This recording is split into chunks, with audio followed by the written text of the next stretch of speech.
Le ministre du Contrôle d'État, de la qualité du service public et de la lutte contre les antivaleurs, Jean-Rosaire Ibarra, a procédé au lancement le 10 janvier à Brazzaville de la formation des cadres et agents sous tutelle en matière de gestion des marchés publics. La session de renforcement de la sensibilisation initiée par le ministère du Contrôle d'État et l'autorité de régulation des marchés publics vise à outiller les membres de la cellule de gestion des marchés publics sur le nouveau dispositif institué par décret du 12 octobre 2022, numéro 2022-1854, a accompagné le maître d'ouvrage dans la restructuration de sa cellule de gestion des marchés publics.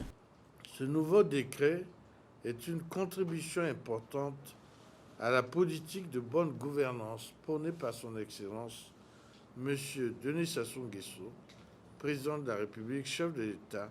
Il apporte des améliorations à l'ancien décret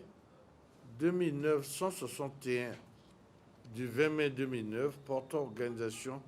et fonctionnement de la cellule de gestion des marchés publics. D'après la directrice générale de l'ARMP, Valencia Iloki Ngamba, ces réformes portent principalement sur le choix de la personne responsable des marchés publics au sein d'une structure étatique, les missions de la cellule de gestion des marchés publics, davantage axées sur la transparence et l'officialisation du secrétariat permanent.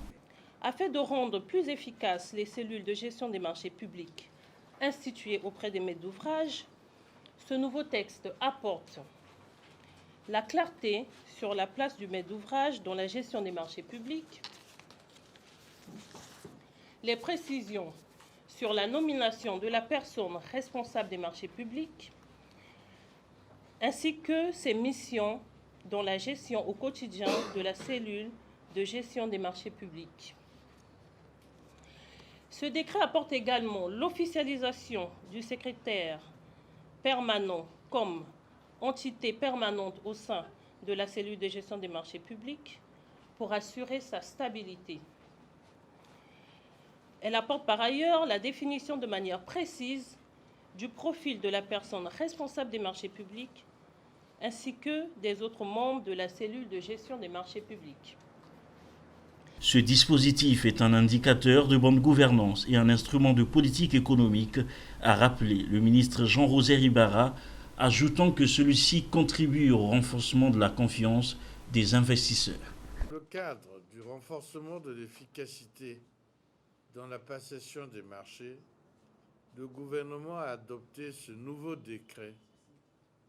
numéro 2022-1854 dans le but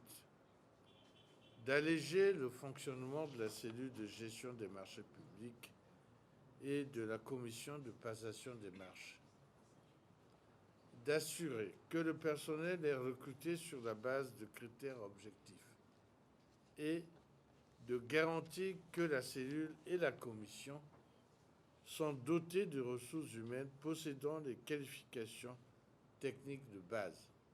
Par ailleurs, Jean-Rosaire Ibarra a annoncé la tenue des formations similaires visant à renforcer les compétences techniques des cadres et agents sous tutelle et ceux de la chaîne de dépenses publiques dans l'optique d'améliorer l'efficacité